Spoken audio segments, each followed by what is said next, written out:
First, as you can see, I started off with 2 different pictures. It could be anything, but I felt that something simple of a very happy, handsome face talking. We're going to do that. So, what I did, and you could use any type of paper. You could use cardstock. You could use foam board. I decided to use foam board. Why? Because a ream of cardstock cost about $16. Foam board was $2.69. So I splurged and bought 2. I'm going to make a disc.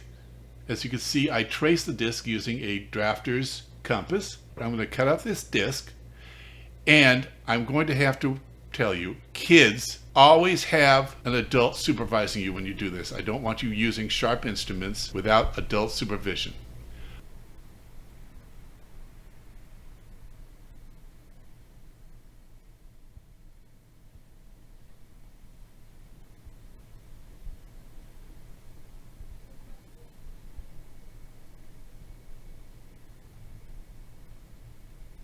I like the foam board because once you're done cutting that out, you can easily pop out the disc.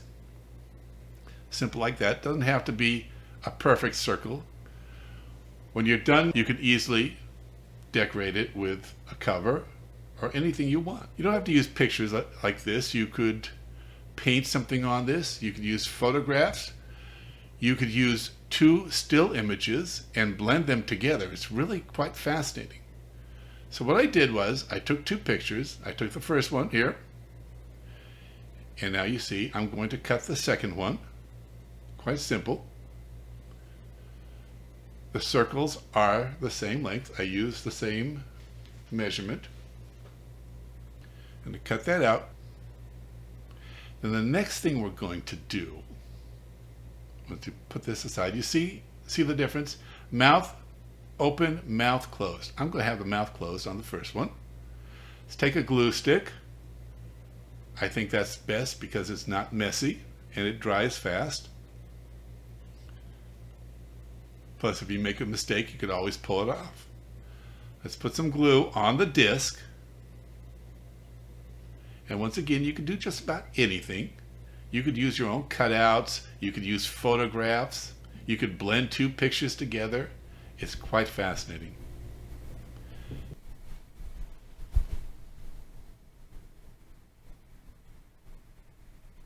Take the first picture, paste it onto the disc. See how that is? Now, what we're going to do is we're going to flip it over, and we are going to do the same thing with the other picture. Put the glue on the other side. When you're putting the second picture on, it's very important that you do it because it's going to be rotating up and down. You're going to want to put it upside down on opposite sides. See how this is? Look how he is. Good. Just paste that in.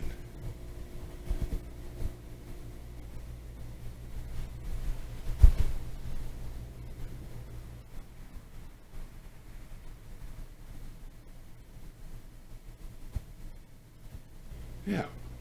See how simple? Side 1, side 2. Now, here comes the tricky part.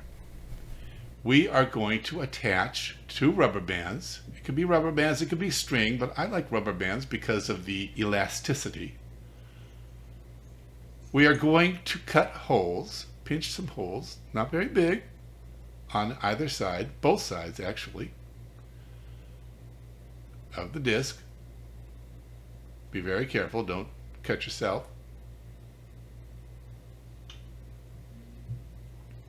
Watch this.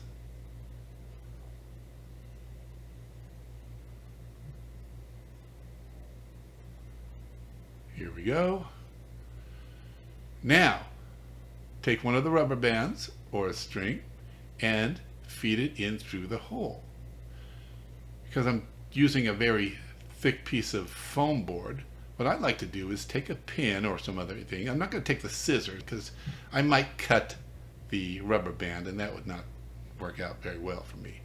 So let's pinch that and push that through. It could take a few moments. After a while, you get the rubber band in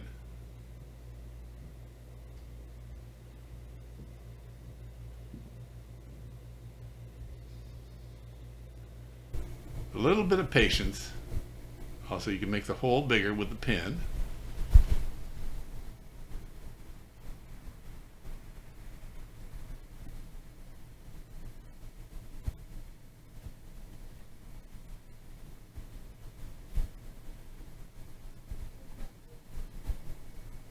And you see how the rubber band is coming out through the other side? That's good. Just pull that out. Now what we're going to do, once we pull it out, we're going to tie the two ends together like that. Very simple. Now, you don't have to do a very elegant knot, just so something that doesn't fall apart. It doesn't have to be something that you've learned from Boy Scouts or the Marines. Just tie the knot together very simply. Now, we are going to do the same thing. Let's make it a little tight. We're going to do the same thing for the other hole. Pull that through. There we go. Tie it together. And we just made a Thaumatrope. There will be more videos to come. Please remember to click the subscribe button below.